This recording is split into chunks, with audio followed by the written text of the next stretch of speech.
Hello friends, I am Nancy Bajaj from Tips for Career Institution. आज हम बात करेंगे चाइल्डहुड एंड डेवलपमेंट के यूनिट फर्स्ट के सेकंड टॉपिक की, that is stages of development. ठीक है, अभी तक हमने बात करी थी कि ग्रोथ एंड डेवलपमेंट क्या होता है, उसके प्रिंसिपल्स क्या होते हैं, इन सारी चीज़ों के बारे में हमने डिटेल में बात करी थी। आप हमारी फर्स्ट वीडियो में जाकर ये सारी चीज़ें पढ़ सकते हो। सेकेंड क्वेश्चन के बारे में हम बात कर रहे हैं, that is stages of development, कि ये जो डेवलपमेंट होती है हमारी, वो कितने स्टेजेस में होती है, कितने डिफरेंट स्टेजेस होते हैं डेवलपमेंट के। बच्चा जो है वो कौन से स्टेज में कितना ग्रो करता है, कितना डेवलप होता है, उसके बारे में आज हम इन डिटेल बात करेंगे। सबसे पहले हमारी स्टेज ऑफ डेवलपमेंट होती है इन्फेंसी स्टेज। ठीक है, ये वो स्टेज होती है, एकदम बिगिनिंग स्टेज होती है बच्चे की, जब बच्चा 0 से 2 साल की उम्र का होता है। ठीक है, जब बच्चा बहुत ही छोटी एज में होता है, इन्फेंसी स्टेज होती है बच्चे की। This is the first stage of development. Second one is childhood stage. Childhood stage जो होती है वो इन्फेंसी से सेकेंड स्टेज होती है। बच्चा जो है वो 2 से ज्यादा की उम्र का हो जाता है, तो और रैपिडली ग्रो करने लगता है, उसके बारे में हम आगे पढ़ेंगे। एडोलेसेंस, ठीक है, फिर आती है हमारी अडल्टहुड। ठीक है, तो ये 4 बेसिक स्टेजेस होती है हमारी डेवलपमेंट की, जिनके बेसिस पे बच्चा जो है वो डेवलप करता है। ठीक है, हर एक स्टेज का एक अलग इंपॉर्टेंस होती है, हर एक स्टेज में जो ग्रोथ होती है वो डिफरेंट तरीके से होती है। हर एक स्टेज में बच्चे का ग्रोथ रेट जो होता है वो चेंज होता है। इन सारे स्टेजेस के बारे में भी हम इन डिटेल बात करेंगे। ठीक है, पहले यू शुड नो कि आपकी डेवलपमेंट की कितनी मेजर स्टेजेस होती है। फर्स्ट स्टेज है हमारी इन्फेंसी स्टेज। तो this is the beginning stage of development. ये शुरुआत होती है बच्चे के डेवलपमेंट की, जब बच्चा बिल्कुल छोटी उम्र का होता है, that is a beginning stage of development. ठीक है, यहाँ पे बच्चा जो है वो बहुत ही ज्यादा सेल्फ सेंटर्ड होता है। बहुत छोटा बच्चा होता है ना, उनको ऐसा लगता है कि सब कुछ उसके हिसाब से ही होना चाहिए। उसकी डिपेंडेंसी जो है वो पेरेंट्स के ऊपर सबसे ज्यादा होती है। जैसे जैसे उनके पेरेंट्स उनको गाइड करते हैं, वैसे वैसे बच्चा नई नई चीजें सीखता है। यहाँ पे बच्चे की ग्रोथ रेट जो होता है वो बहुत हाई होता है। इस टाइम पे बच्चे की ग्रोथ, ठीक है, ग्रोथ में उसकी हाइट भी हो सकती है, उसका वेट भी हो सकता है। बच्चे की ग्रोथ का रेट इस स्टेज पे सबसे ज्यादा होता है। ठीक है, इसलिए this is the most important stage of growth and development. जो हमारी इन्फेंसी स्टेज होती है ना, that is the most important stage of growth and development, क्योंकि इन्फेंसी स्टेज में बच्चे का डेवलपमेंट सबसे ज्यादा हाई स्केल पर होता है। ठीक है, बच्चे की ग्रोथ सबसे ज्यादा हाई स्टेज पर होती है। छोटा बच्चा बहुत जल्दी अपनी हाइट बढ़ाता है। ठीक है, उसकी हाइट बढ़ती है, उसकी मोटर स्किल्स बढ़ती हैं, वो हाथ पैर चलाने सीखता है, वो धीरे धीरे बोलना सीखता है, पहले छोटे छोटे वर्ड्स को अटर करता है, उसके बाद वो छोटे छोटे सेंटेंसेस को बोलना सीखता है। तो इस टाइम पर बच्चे का जो ग्रोथ या डेवलपमेंट स्टेज होता है ना, वो सबसे ज्यादा हाई होता है। ये बच्चे की डेवलपमेंट का बिगिनिंग स्टेज है। इसमें बच्चा जो है वो नए नए एक्सपीरियंसेस से सीखता है। ठीक है, उसके लिए एनवायरनमेंट जो है वो सबसे बड़ा फैक्टर होता है। जैसा एनवायरनमेंट आप अपने बच्चे को प्रोवाइड कराओगे, उसी तरीके से बच्चे का जो ग्रोथ और डेवलपमेंट का लेवल है वो इंक्रीज करेगा। ठीक है, तो इन्फेंसी स्टेज के बहुत सारे इंपॉर्टेंट पॉइंट्स हैं। ये हमने बेसिक पॉइंट्स के बारे में बात करा कि इन्फेंसी स्टेज में बच्चे का डेवलपमेंट बहुत ज्यादा होता है, that is an important stage. उसमें बच्चे की हाइट वेट बहुत जल्दी ग्रो करता है, उसके लिए एनवायरनमेंट बहुत इंपॉर्टेंट होता है, उसके लिए एक्सपीरियंसेस बहुत इंपॉर्टेंट होते हैं कि बच्चा डे टू डे लाइफ में कैसे एक्सपीरियंसेस कर रहा है, वो बहुत जरूरी होते हैं। तो ये हमने इसका बेसिक इंट्रोडक्शन के बारे में बात करी। अब हम इसके इन डिटेल कैरेक्टरिस्टिक्स के बारे में बात करते हैं कि जो हमारा इन्फेंसी स्टेज है उसके मेन कैरेक्टरिस्टिक्स क्या क्या होते हैं। We have so many characteristics of infancy stage, और आपको सारे कैरेक्टरिस्टिक्स पता होने चाहिए, तभी आप इन्फेंसी स्टेज को चाइल्डहुड के साथ डिफरेंशिएट कर पाओगे।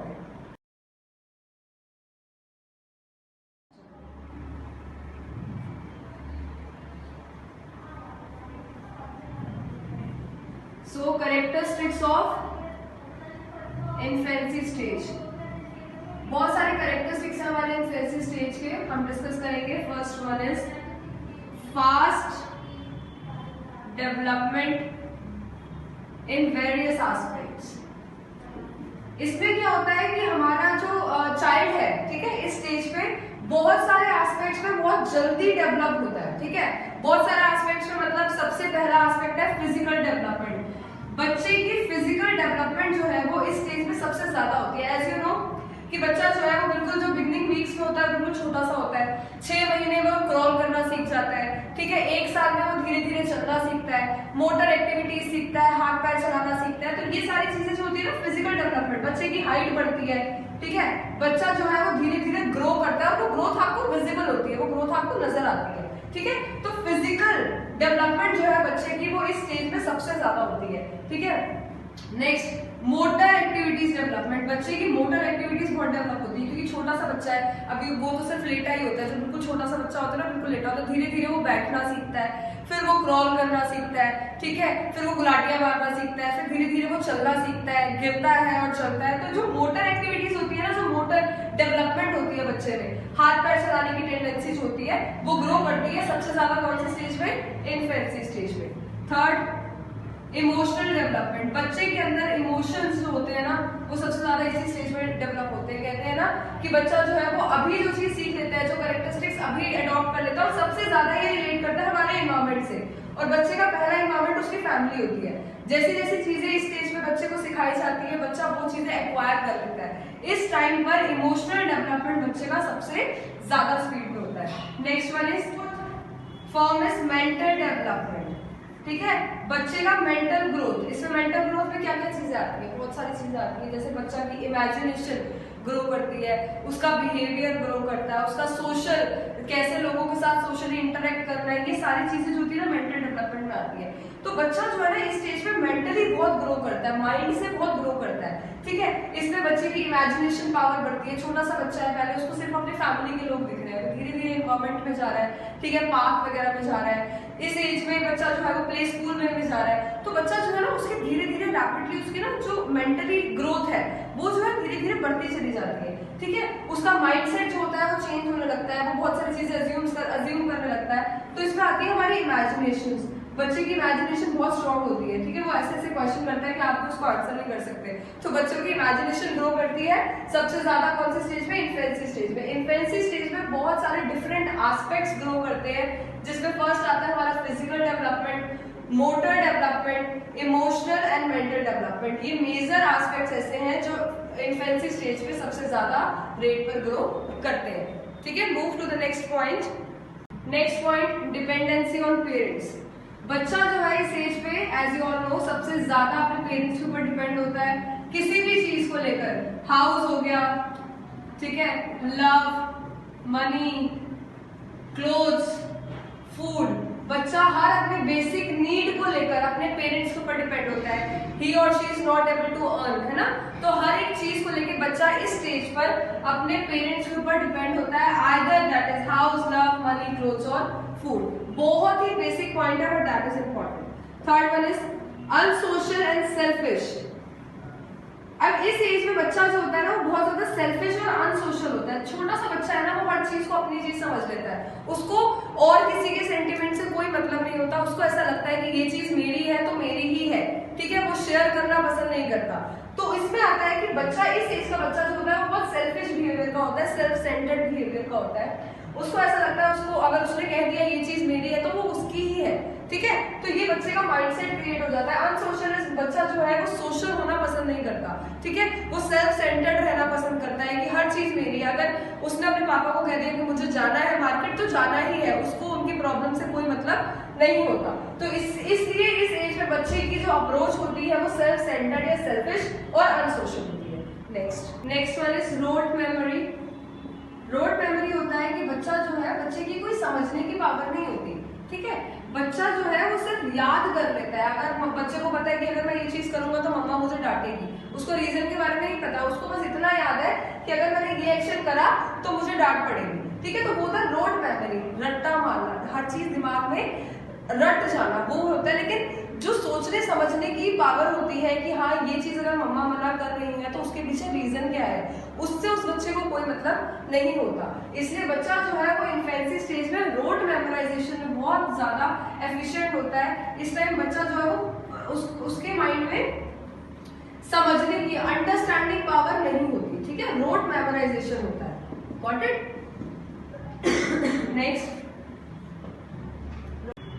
Next is fast learning process. बच्चों का जो लर्निंग प्रोसेस होता है ना, जो वो चीज़ें एक्वायर करते हैं एवरीडे एक्सपीरियंसेस से, उनका जो प्रोसेस ऑफ लर्निंग होता है वो बहुत ही फास्ट होता है। वो अपने एक्सपीरियंसेस से बहुत जल्दी सीखते हैं बड़ों के अकॉर्डिंग, ठीक है। हमें शायद सोचने समझने में, चीज़ों को याद करने में टाइम लग जाए, बट बच्चे जो है उनका एक्वायर, जो चीज़ें वो एक्वायर करते हैं, वो लर्न करते हैं, उनका प्रोसेस बहुत फास्ट होता है, ठीक है। अगर आप उनको कोई एक्टिविटी आज सिखा दोगे ना, उनका माइंड बड़ा शार्प होता है सीखने के लिए, ठीक है। तो लर्निंग प्रोसेस जो होता है ना इन्फेंसी स्टेज में, वो बहुत शार्प होता है। Second, sex tendency. ये तो क्लियर है कि जो बॉयज होते हैं ना, वो अपनी मदर से ज्यादा अटैच होते हैं, और जो गर्ल्स होती है वो अपने फादर से ज्यादा अटैच होती है। तो इस एज में ना सेक्स टेंडेंसी बहुत मायने रखती है।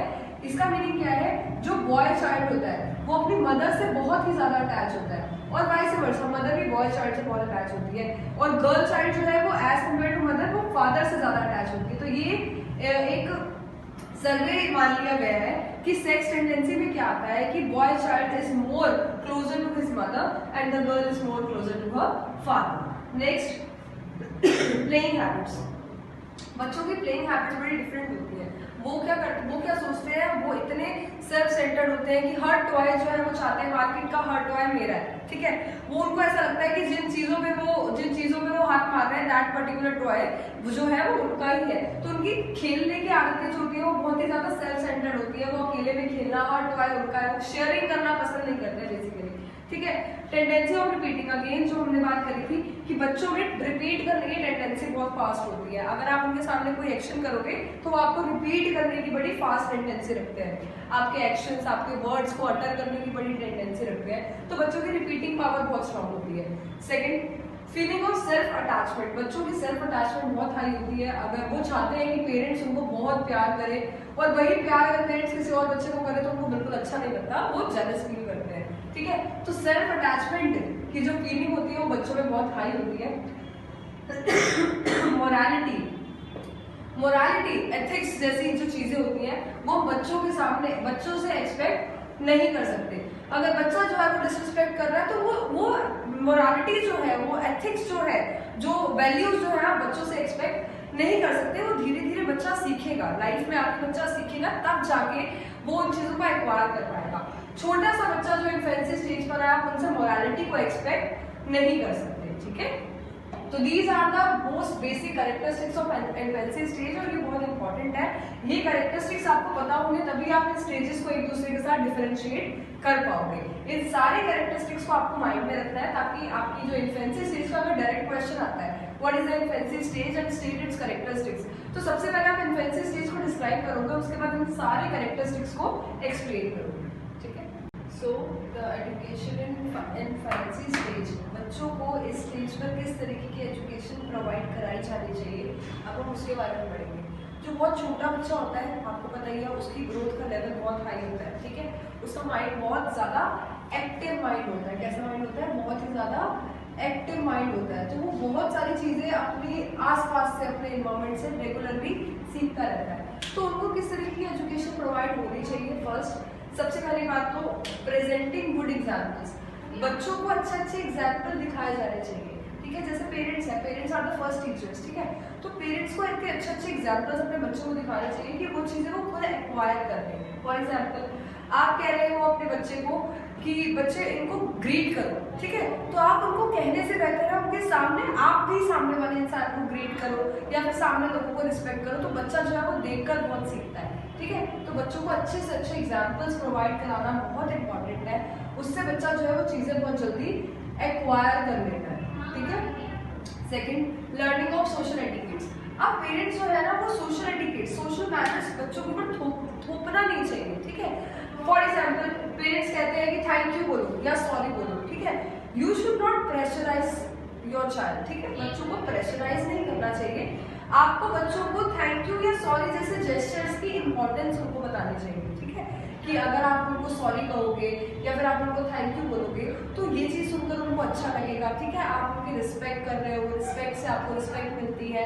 ये सारी चीज़ें जो होती है ना, आप बच्चे को समझाओ, डांटना नहीं है, प्रेशराइज नहीं करना है, ताकि बच्चा जो है वो सोशल एटिक्यूट्स को लर्न करे, ठीक है। ये चीज़ उनके माइंड में हमेशा रहेगी, ठीक है। एजुकेशन थ्रू एक्टिविटीज, बच्चा जो है एक्टिविटीज से बहुत जल्दी सीखता है। तो जैसे वो टॉयज के साथ खेल रहा है, उनको डिफरेंट टॉयज अवेलेबल कराने चाहिए, जिससे वो कलर सीख सकता है, शेप सीख सकता है, नंबर सीख सकता है, ठीक है।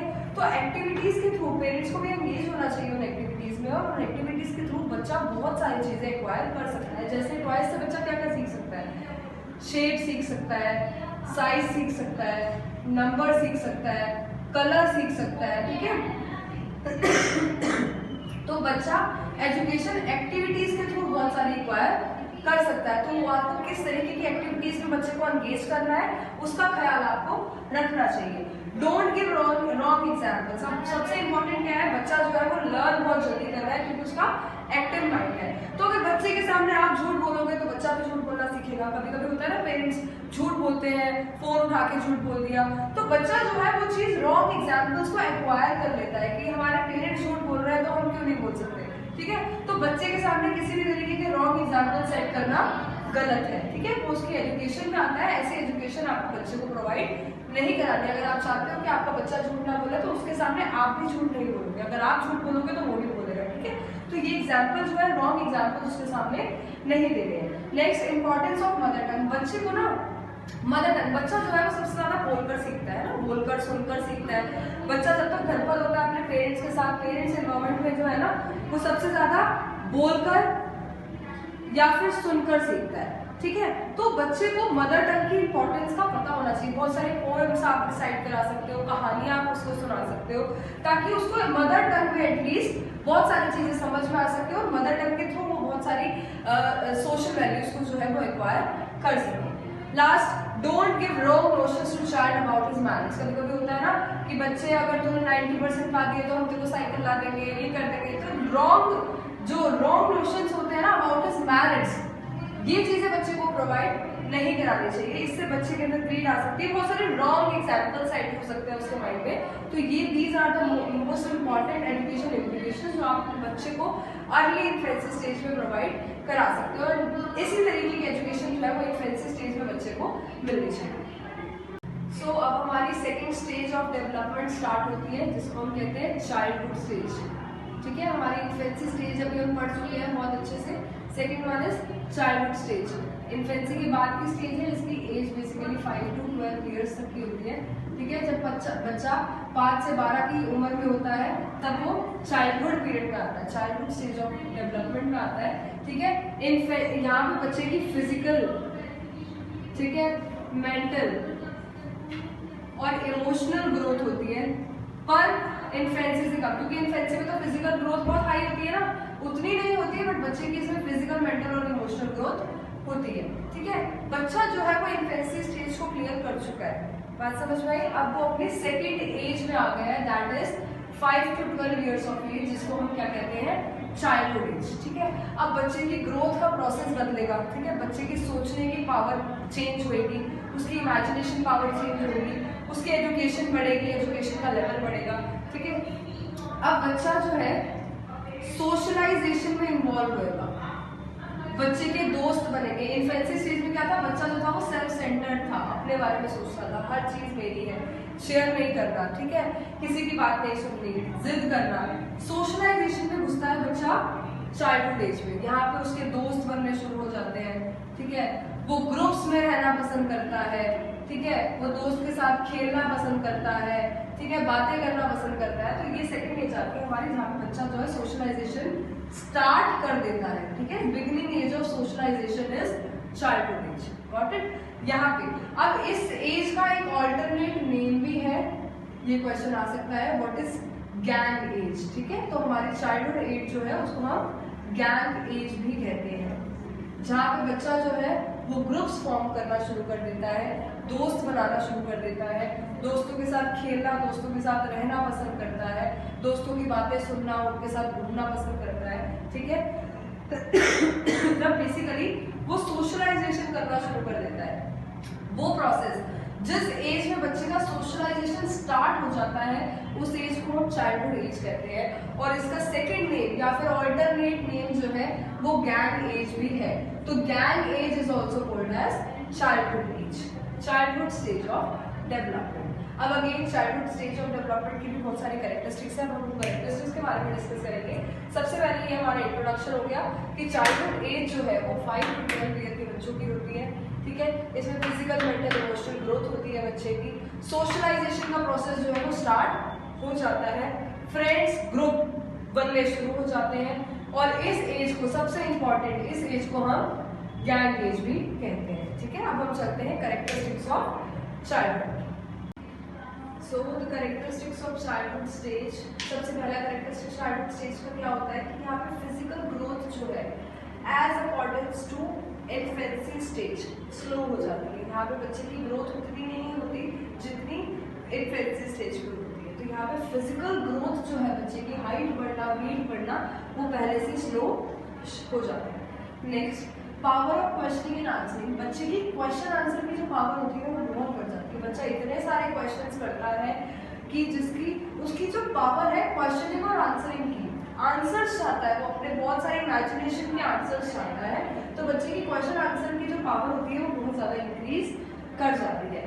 बच्चे की वोकेबलरी जो है वो बढ़ती है। अब जो इन्फेंसी स्टेज का बच्चा होता है ना, जो बिल्कुल 1 साल का बच्चा होता है, उसकी तो वोकेबलरी में सिर्फ 3 वर्ड्स होते हैं, ठीक है। जब बच्चा 3 साल में आता है तब उसकी वोकेबलरी में 272 वर्ड्स होते हैं। तो बेसिकली जो बच्चे की वोकेबलरी होती है वो चाइल्डहुड स्टेज में आके बहुत ज़्यादा बढ़ जाती है। वो नए नए वर्ड सीखता है, एवरीडे वो नए नए वर्ड सीखता है, नई नई चीज़ों के बारे में उसे पता चलता है। तो उसकी वोकेबलरी जो है वो चाइल्डहुड स्टेज में बहुत ज़्यादा बढ़ जाती है। एक्सप्लोरिंग करना बहुत पसंद करता है, बच्चे को नई नई चीज़ों के बारे में जानना, एक्सप्लोर करना, एक्सपीरियंस करना उसका बहुत शौक होता है, ठीक है। तो बच्चा जो है चाइल्डहुड स्टेज का ही लव्स टू एक्सप्लोर, उसको बहुत अच्छा लगता है नई नई चीज़ों को एक्सप्लोर करना। Next, development of morality. अब इस एज में ना बच्चे के अंदर मोरालिटी बहुत डेवलप हो जाती है, उसको बच्चे को रिस्पेक्ट करना, मॉरल वैल्यूज, ये सारी चीज़ें जो है वो as compare to infancy stage बहुत अच्छे से आ जाता है। तो यहाँ पे बच्चे की मोरालिटी या मोरल वैल्यूज जो है वो बहुत ही ज्यादा लेवल पे डेवलप हो जाती है, ठीक है। आगे चलते हैं। Next, physical activities. Childhood stage में बच्चे की फिजिकल एक्टिविटीज जो है वो बहुत ग्रो करती है, ठीक है। वो स्पोर्ट्स में, प्लेज में बहुत ज्यादा पार्ट लेता है, ठीक है। डांस में बहुत ज्यादा पार्ट लेता है स्कूल्स में, ठीक है। जो फिजिकल एक्टिविटी का कंसेप्ट होता है चाइल्डहुड स्टेज में वो ग्रो करता है। अंडरस्टैंडिंग पावर, जैसे हमने इन्फेंसी स्टेज में क्या बात करी थी कि बच्चा सिर्फ रोड मेमोराइजेशन कर रहा है, सिर्फ ब्लड ट्रैप पर समझ नहीं रहा है, लेकिन इस स्टेज में बच्चे की जो अंडरस्टैंडिंग पावर है ना वो डेवलप हो जाती है। Understanding power of a child is developed in this stage. इस स्टेज में बच्चे की अंडरस्टैंडिंग पावर जो होती है उसमें डेवलपमेंट होता है। थिंकिंग कैपेसिटी बहुत इंक्रीज करती है, बच्चे की सोचने की शक्ति, इमेजिनेशन, हर चीज में क्वेश्चंस करना, सोचना, ठीक है, ये चीजें जो होती है वो पहले से बहुत ज्यादा ग्रो कर जाती है। सोशल बिहेवियर जो है बच्चे का बहुत इंप्रूव होता है। एज बच्चा जो है वो स्कूल लाइफ जी रहा होता है, ठीक है, बहुत सारे फ्रेंड्स के बीच में रहता है, तो उसका जो सोशल बिहेवियर होता है वो पहले से बहुत ज्यादा ग्रो करता है। इन्फेंसी स्टेज में क्या होता है, बच्चा जो है वो सेल्फ सेंटर्ड है, ठीक है, अकेले रहना, अकेले खेलना, सिर्फ अकेले ही पेरेंट्स का प्यार लेना, वो इन्फेंसी स्टेज में होता है। बट इस स्टेज में बच्चे का जो सोशल बिहेवियर होता है, सोशल वैल्यूज जो होती है वो बहुत ज्यादा ग्रो करती है। Complete development of audio and visual senses. अब इस एज में जब बच्चा चाइल्डहुड स्टेज में आ चुका है तो बच्चे का जो ऑडियो सुनना, ठीक है, और विजुअल देखना, सुनकर और देखकर, जो सुनने और देखने के जो सेंसेस होते हैं ना बच्चे की इस एज में पूरी तरीके से डेवलप कर जाते हैं। कंप्लीट डेवलपमेंट हो जाता है बच्चे के ऑडियो और विजुअल सेंसेस में। तो बच्चे का सुनकर या देखकर समझना, ठीक है, इसके जो सेंसेस होते हैं ना ये पूरी तरीके से डेवलप कर जाते हैं, ठीक है। तो this is the childhood stage of development, जहाँ पे हमने बात करी कि चाइल्डहुड स्टेज ऑफ डेवलपमेंट का मीनिंग क्या होता है, ठीक है, उसके कैरेक्टरिस्टिक्स क्या होते हैं। ये बहुत सारे कैरेक्टरिस्टिक्स हैं जो आप पढ़ोगे तभी आपको समझ में आएंगे कि इन्फेंसी स्टेज और चाइल्डहुड स्टेज जो है वो एक दूसरे से डिफर कैसे करते हैं, ठीक है। इसलिए आपको हर एक एज के कैरेक्टरिस्टिक्स बहुत अच्छे से पता होने चाहिए, तभी आप उनको एक दूसरे से डिफरेंशिएट कर सकते हैं। तो these are the meaning and the characteristics of childhood stage. आपको ये सारे कैरेक्टरिस्टिक्स याद होने चाहिए, समझ में आने चाहिए, तभी आप चाइल्डहुड एज को समझ सकते हो, ठीक है। अब हम आगे मूव करेंगे education applications of childhood age. So childhood stage में किस तरीके की एजुकेशन जो है वो हमें बच्चों को प्रोवाइड करानी चाहिए। एजुकेशन जो है वो चाइल्डहुड स्टेज में बच्चों को किस तरीके की मिलनी चाहिए। सबसे पहला, be careful about the behaviour of a child. अब इस एज में बच्चा जो है ना वो अपने रोल मॉडल्स की तरफ अट्रैक्ट होता है। रोल मॉडल उसका फादर भी हो सकते हैं, मदर भी हो सकती है, या फिर कोई एल्डर ब्रदर और सिस्टर भी हो सकते हैं।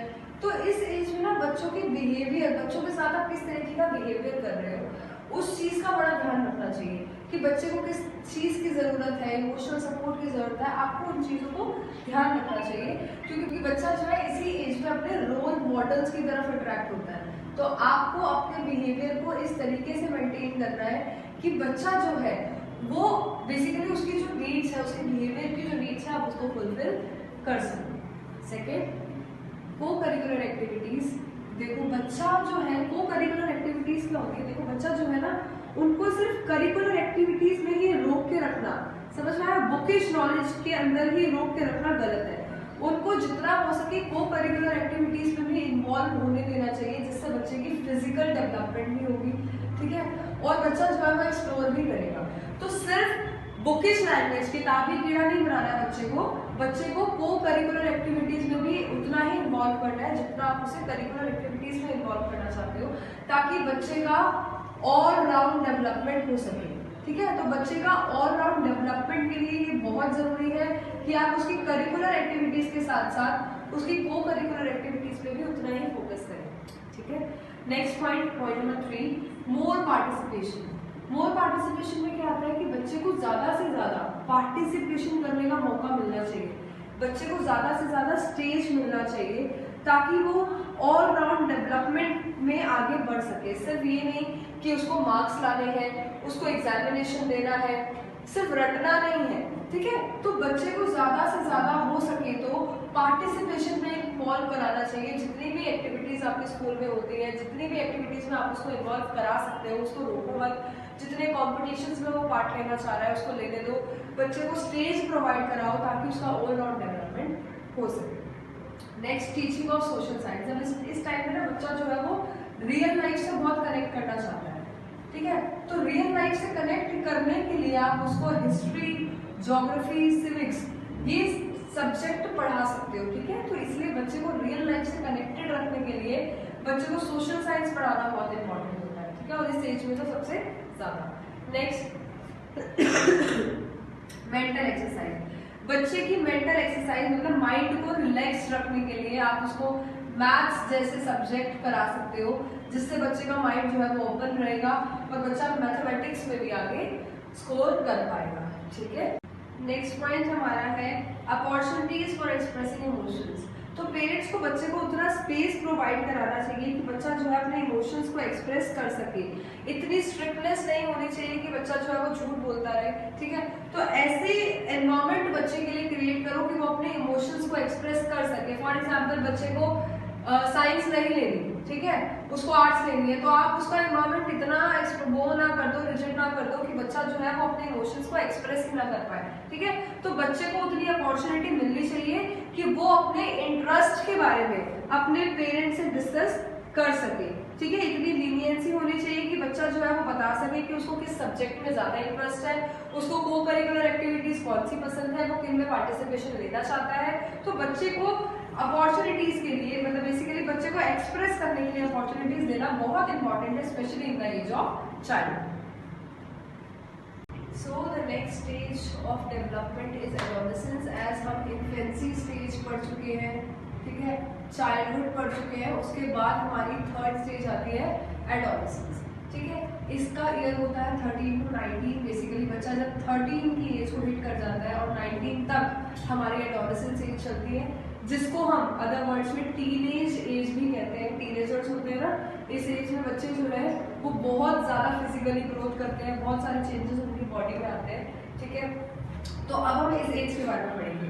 तो basically the age of adolescence is between 13 to 19। इसको हम टीनेज एज भी कहते हैं। यहाँ पे ना बच्चे का मेच्योरिटी लेवल बहुत ज़्यादा अटेन करते हैं बच्चे इस लेवल ऑफ एज में बच्चे की मेच्योरिटी बहुत अटेन होती है। इस टाइम पे बच्चे का बिहेवियर जो है उसको बहुत केयर से हैंडल करना चाहिए क्योंकि यहाँ पे बच्चा चाइल्ड से मेन और वुमेन की कैटेगरी में जाता है, ठीक है। तो यहाँ पे बच्चे का बिहेवियर बहुत ही केयर से ऑप्ट करना चाहिए, क्योंकि यहाँ पे बच्चा जो है वो मेन और वुमेन की स्टेज पे चला जाता है। यहाँ पे बच्चा जो है डिप्रेशन या फिर एक्साइटमेंट के टुवर्ड ज्यादा फॉल करता है, बच्चा ओवर थिंक करना शुरू करता है, बहुत ज्यादा सोचना शुरू कर देता है। आदर वो अपने फ्यूचर के बारे में सोचे, ठीक है, अपने कैरियर के बारे में सोचे, पर उसका ओवर थिंक जो है वो इस एज में शुरू हो जाता है। फिजिकल ग्रोथ की अगर हम बात करें इस एज में, तो वो बहुत हाई होती है। इस एज में बच्चों की वॉइस पिच जो है वो बहुत चेंज होती है। इस एज में बच्चों की बॉडी शेप जो है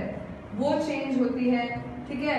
फिजिकल चेंजेस आते हैं इस एज में, ठीक है, हार्मोनल चेंजेस आते हैं। तो this age of development is very important stage for child, ठीक है, वेरी इंपॉर्टेंट स्टेज। इस एज में बच्चों को बहुत केयर से डील करना चाहिए, ताकि बच्चा जो है वो सही डायरेक्शन में ग्रो कर सके। जो बच्चे की जो ग्रोथ है वो सही डायरेक्शन में मूव करने के लिए आपको उनके बिहेवियर के टुवर्ड्स बहुत केयर से डील करनी चाहिए। अब नेक्स्ट हम जाते हैं कि इसके कैरेक्टरिस्टिक्स क्या होते हैं। अगर ये क्वेश्चन आ जाता है ना एग्जाम में कि what is the basically adolescent age होती क्या और उसके कैरेक्टरिस्टिक्स क्या होते हैं, तो सबसे पहले आपको ना एडोलेसेंट एज के सारे मेन पॉइंट्स एक्सप्लेन कर रहे हैं कि एडोलेसेंट एज जो होती है वो बेसिकली 13 to 19 के बिटवीन की एज होती है।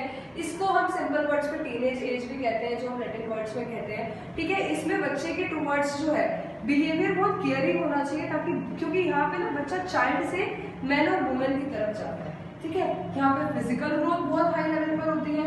यहाँ पे बच्चा जो है वो करियर के टुवर्ड्स या फिर फ्यूचर के टुवर्ड्स बहुत ओवरथिंक करने लगता है। तो this age of development is very important stage. अब हम इसके बारे में पढ़ते हैं, इसके कैरेक्टरिस्टिक्स क्या क्या होते हैं और कैसे ये एज जो है वो चाइल्डहुड और इन्फेंसी स्टेज से डिफर करती है, ठीक है।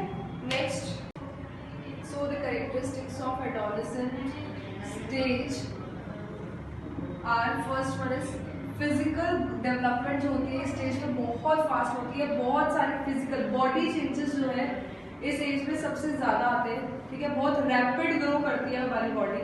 तो फिजिकल डेवलपमेंट जो होता है एडोलेसेंट एज में वो बहुत फास्ट होता है, बहुत रैपिडली डेवलप करती है हमारी बॉडी, और हमारी बॉडी में बहुत रैपिड चेंजेस आते हैं, ठीक है। वॉइस पिच जो है वो बहुत चेंज होती है, स्पेशली ऑफ बॉयज की वॉइस पिच जो है वो बहुत ज्यादा चेंज हो जाती है in the age of adolescence.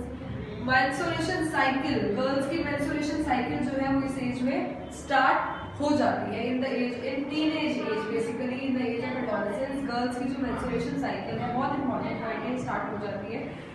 बच्चों को फ्रीडम बहुत प्यारी लगने लगती है, बच्चों को फ्रीडम बहुत पसंद आती है इस एज में। वो पेरेंट्स से लड़ भी लेते हैं क्योंकि उन्हें फ्रीडम, दोस्तों के साथ एक्सप्लोर करना, वॉन्डर करना बहुत पसंद आता है in the age of adolescence.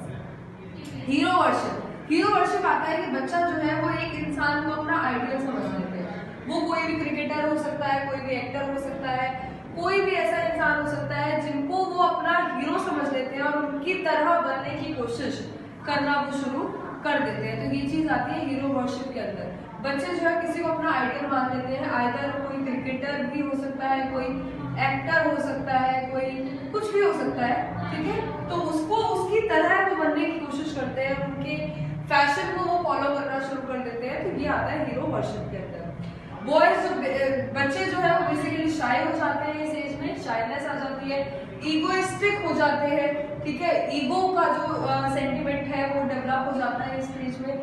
सबसे इम्पोर्टेंट, इस एज में गर्ल्स के ब्रेस्ट स्टार्ट हो जाते हैं और बॉयज की बियर्ड स्टार्ट हो जाती है। तो this is the most important physical change जिसके बारे में हम बात कर रहे थे, वो देखने को मिलता है in the age of adolescence. And the most important point is बच्चे जो है वो मेच्योरिटी को हिट कर जाते हैं। This age shows the maturity. इस एज में बच्चे को मेच्योरिटी अटेन एक्सपेक्ट किया जाता है कि इस एज में बच्चे को मेच्योरिटी अटेन हो जाएगी। तो these are the most important characteristics of adolescent age. यही कैरेक्टरिस्टिक जो है वो एडोलेसेंट एज को इन्फेंसी और चाइल्डहुड से डिफर करते हैं, ठीक है। इन्हीं कैरेक्टरिस्टिक्स की वजह से एडोलेसेंट एज जो है वो इन्फेंसी और चाइल्डहुड से डिफर करती है। तो पहली चीज, फिजिकल डेवलपमेंट जो है वो वेरी फास्ट, वॉइस पिच जो है स्पेशली ऑफ बॉयज चेंज हो जाती है, मेंस्ट्रुएशन साइकिल ऑफ गर्ल्स जो है वो स्टार्ट हो जाती है, फ्रीडम बहुत पसंद आने लगती है उनको, फ्रीडम, हमें फ्री रहना है, घूमना फिरना है, पेरेंट्स की बात नहीं माननी, ये पॉइंट जो है वो एडोलेसेंट एज में आता है। हीरो वर्शिप, जैसे मैंने आपको बताया, किसी को आइडियल मान लेना और उसके बाद उसकी तरह बनने की कोशिश करना। शाइनेस जनरेट होती है, इगोइस्टिक हो जाता है बिहेवियर, और गर्ल्स के ब्रेस्ट और बॉयज की बियर्ड आने स्टार्ट हो जाती है। ठीक है, तो these are the main characteristics of adolescence age that differ adolescent from infancy and child. तो नेक्स्ट टॉपिक है हमारा फिजिकल डेवलपमेंट जो है वो एडोलेसेंट एज में क्या क्या हो सकती है, कौन कौन से फिजिकल चेंजेस ऐसे हैं जो एडोलेसेंट एज पर आते हैं। जैसे हमने बोला कि फिजिकल डेवलपमेंट जो है वो बहुत हाई होती है, ये हमने अभी लास्ट टॉपिक में डिस्कस किया था। तो कौन कौन से ऐसे एस्पेक्ट्स है फिजिकल डेवलपमेंट के जो एडोलेसेंट एज में होते हैं। सबसे पहली बात, ग्रोथ ऑफ हेयर, बॉडी में अनवांटेड हेयर्स आने स्टार्ट हो जाते हैं in the age of adolescent. ठीक है, in boys and girls also जो अनवांटेड हेयर्स होते हैं बॉडी पे वो आने स्टार्ट हो जाते हैं in adolescence due to the change in hormones. ठीक है, चेंज इन बॉयज जो है स्पेशली, वो बॉयज जो है वो बहुत हार्ड हो जाती है as compare to childhood age. बच्चों की, जो लड़कों की स्पेशली वॉइस ऑफ पिच होती है ना वो एकदम ही हार्श हो जाती है, एकदम हार्ड हो जाती है लड़कों की स्पेशली। ठीक है, डेवलपमेंट ऑफ परमानेंट टीथ, जो दूध के दांत होते हैं वो खत्म हो जाते हैं और परमानेंट टीथ जो है वो आने शुरू हो जाते हैं in the age of adolescence. Development of breast, girls के ब्रेस्ट पार्ट जो है वो डेवलप हो जाता है। Basically growth in height and weight, बच्चों की हाइट और वेट जो है वो बहुत तेजी से बढ़ती है। कहते हैं ना एकदम से ही लड़के की हाइट निकल गई, तो वो कौन सी एज में होता है, एडोलेसेंट एज में। बच्चा जो है वेट और हाइट बहुत ही ज्यादा रैपिडली ग्रो करता है in the age of adolescence. मतलब दिख जाता है कि एकदम से हाइट जो है स्पेशली लड़कों की एकदम से हाइट जो है वो बढ़ जाती है, वो कौन सी एज में होता है, एडोलेसेंट एज में होता है। ठीक है, तो these are the most common factors of development, physical development in adolescent age। सबसे पहले ग्रोथ ऑफ हेयर जो है वो ग्रो होने शुरू हो जाते हैं, वॉइस जो है वो चेंज हो जाती है, परमानेंट टीथ जो है वो डेवलप हो जाते हैं, ब्रेस्ट पार्ट जो होता है वो डेवलप हो जाता है, और हाइट एंड वेट जो है बच्चों की उसकी डेवलपमेंट होती है। ठीक है, नेक्स्ट हम जाएंगे कौन कौन से फैक्टर्स ऐसे हैं जो हमारे इफेक्ट करते हैं changes in the age of adolescence, कौन कौन से फैक्टर इन्फ्लुएंस करते हैं, हम उस टॉपिक पे जाएंगे। ठीक है,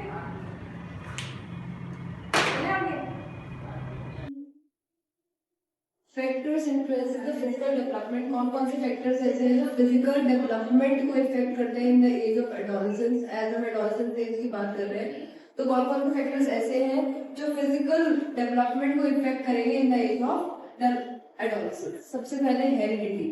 हेरिडिटी जो है वो एक ऐसा फैक्टर है जो बहुत ही इंपॉर्टेंट है, एज हम बहुत सारी चीजें, बहुत सारे कैरेक्टरिस्टिक्स जो है अपने पेरेंट्स से एक्वायर करते हैं। ठीक है, बहुत सारे कैरेक्टरिस्टिक्स हमारे पास हमारे पेरेंट्स के थ्रू आते हैं, थ्रू जीन्स। ठीक है, तो वो जो फैक्टर है वो बहुत इंपॉर्टेंट है जो इन्फ्लुएंस करता है फिजिकल डेवलपमेंट को in the age of adolescence. For example, अगर पेरेंट को कोई प्रॉब्लम है, कोई बीमारी है, तो वो बीमारी जो है वो ऑटोमेटिकली बच्चे को भी आ सकती है। ठीक है, तो उसकी वजह से बच्चे का फिजिकल डेवलपमेंट रुक सकता है। कहते हैं ना कि पेरेंट्स की हाइट अच्छी है तो बच्चे की भी अच्छी होगी। ठीक है, तो क्या होता है ना कि बहुत सारे फैक्टर्स, बहुत सारी चीजें हैं, बहुत सारे कैरेक्टरिस्टिक्स हैं हमारी बॉडी में जो हमारे पास हमारे पेरेंट्स से आते हैं थ्रू हेरिडिटी। ठीक है, तो ये बहुत इंपॉर्टेंट एस्पेक्ट है फिजिकल डेवलपमेंट का एडोलेसेंस की एज में।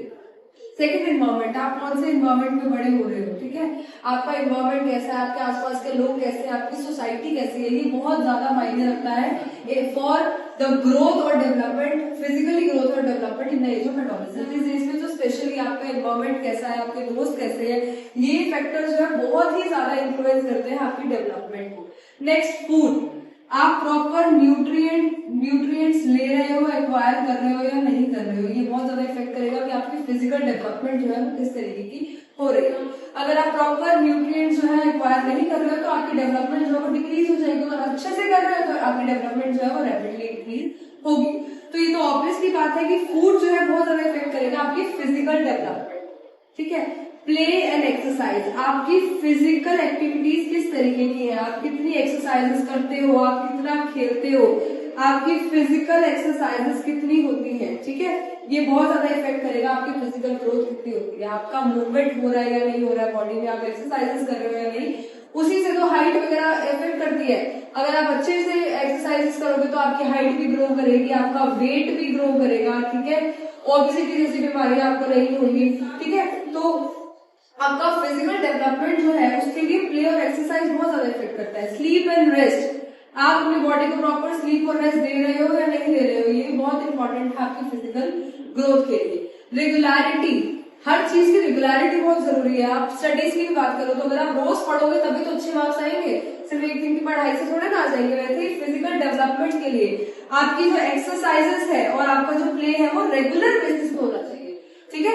ऐसा नहीं कि आपने एक दिन पार्क गए और उसके बाद महीना भर नहीं गए और आप एक्सपेक्ट कर रहे हो कि आपकी बॉडी जो है वो डेवलप नहीं हो रही, ऐसा नहीं होगा।